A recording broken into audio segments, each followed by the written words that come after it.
Hi everybody, David Lemons. We'll be talking about lesson 2.2 today. Let's get you down here and we will flip that around. Alright, so we're talking about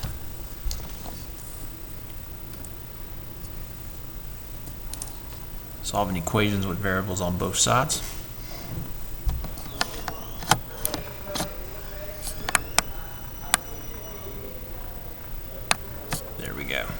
Alright, so first question is, so we go through and our learning targets for today is going to be to write and to solve an equation to model a real-world situation. Alright, so situation, if you would notice, situation is singular. Alright, so that means that we're only going to be talking about one. So that means that from problem number 1 on, everything is going to be of importance. Interpret parts of the expression in terms of the context. So we have the Future Engineers of America wants to raise money for a field trip to the Science Museum. The club members will hold an engineering contest to raise money. They are deciding between two different contests, the straw bridge contest and the card tower contest. All right, so the straw bridge contest will cost, get my highlighter, will cost the club about, so it cost the club $5.50 per competitor plus $34.60 in extra expenses. The card tower contest will cost $4.25 per competitor plus $64.60 in extra expenses. And it says to decide which contest to host, club members want to determine how many competitors they would need for the cost of the two contests to be the same. All right, for the two contests to be the same, and that is what we are looking for, is that to determine how many competitors for the cost to be the same. That is our question. That is what we are looking for. All right, so let's dive right into this. Okay, it says to write an equation that sets the cost of the two equations equal. All right, so we have to come up with the two equations. All right, so let's take a look first at the straw bridge. So we have straw bridge, just going to abbreviate that. So first we're going to take a look at straw bridge. Straw bridge is $5.50 per competitor. So that's $5.50 per competitor. I'm just going to use a capital C, plus $34.60 in extra expenses. All right, and then the card tower. The card tower is going to be, it says right here, $425 per competitor plus $64.60. Okay, 64.60 cents. All right, and we just, like I said, we got that information from right here, and right here. That's where we got that information from. Okay, so it said write an equation that sets the two contests equal. Well, we can't have per C in order for it to be an equation. All right, and so since we don't know how many competitors, we do not know how many competitors, we don't know, so we're going to let that be our variable, x. Okay, so we're going to set these to be equal. That means there's going to be, you'll have straw bridge on this side equal to card tower on this side, and that looks like $5.50 x plus $34.60 on one side equals $425 x plus 6460 on the other side. Okay?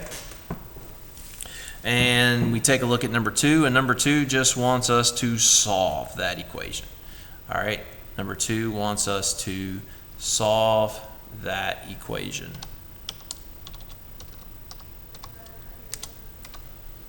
All right, number 2 wants us to solve that equation. All right. So, first thing is the original equation. That is 550x plus 3460 equals 425x. And I ran out of room. I'm just going to bleed it over here. 60. That's the original. All right, I write big, so I bleds over. All right, so the first step that they want us to do here is to multiplication property of equality. Multiply each side by 100, and the reason why you do that is because the decimal goes away.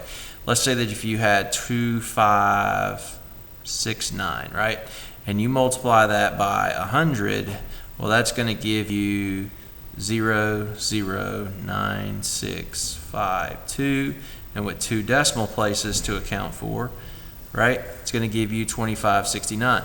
So anytime that you multiply something by the number of decimals that it has 1, 2 decimal places times 100, it's just going to give you, the decimals are just going to go away. All right, so we multiply each side by 100, so that's going to give me nope, not decimal, sorry about that, 550x plus 3460 equals 425x plus, and I ran out of room again, 6460. All right, 6460. All right, our next step is that we need to take the variable, we need to put the variable on one side.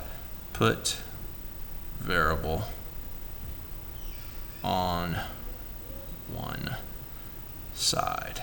Okay, and we have to use our reverse order of operations. We remember our order of operations, right? We have parentheses, exponents, we have multiplication and division, adding and subtracting.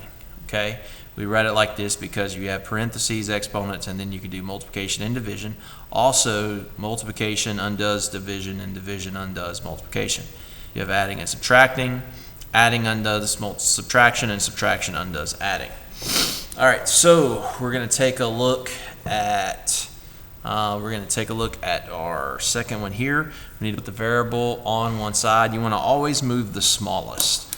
All right, always move the smallest. And for us, the smallest is 425. All right, that is going to be the smallest. And so that is what we're going to move. I'm going to change up and use a different color pen. Maybe that'll allow me to write smaller. So we will have 550x, and again I'm subtracting the 425x plus 346, that just comes down, equals the 425x minus itself plus the 640. All right, and that is called, again, all that we did with that is that we subtracted 425x from both sides, Okay. All right, next we're going to need to combine like terms. Next, we're going to need to combine like terms. What are our like terms? Of course, our like terms are the consonants. All right, it's the ones with the coefficients. Excuse me, not the constant. The coefficients. Right. So we combine those, and I'm going to get 125x plus 3460 equals 425 minus 425 is 0, so that goes away, and that just leaves me with the 6460. All right, my next step is to Now I need to, once I got the variable on one side, I need to move everything else. Move everything else. Once I got the variable to one side, I need to move everything else. All right, so I'm going to move everything else. So I'm going to take this right here. I'm going to take the plus 3460, and it's adding. I undo adding by subtraction, so I'm going to subtract 3460 from both sides. Subtract it from both sides.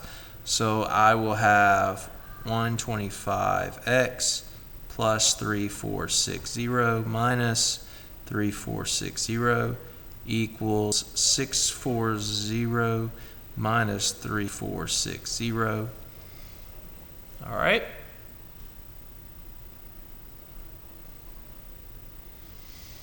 Next, finally, I'm just going to combine like terms again. Combine like terms. My like terms, of course, for this one are going to be the constants. This is the constants this time. Those are going to be my like terms. And so I will combine those, and I will get the 125x comes down. 3460 minus 3460 is 0.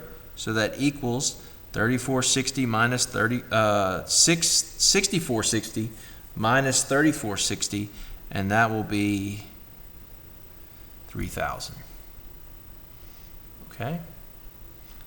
Last step is my division property of equality. I divide. I'm going to divide. What am I going to divide? Again, I have to isolate the variable here.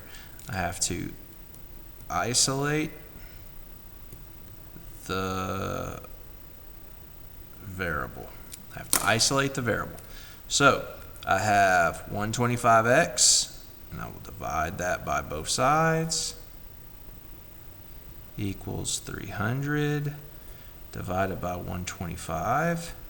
All right, and last, divide 125 by both sides. And last, I will have my solution. Last thing I'm going to have is my solution. And my solution is x equals 24.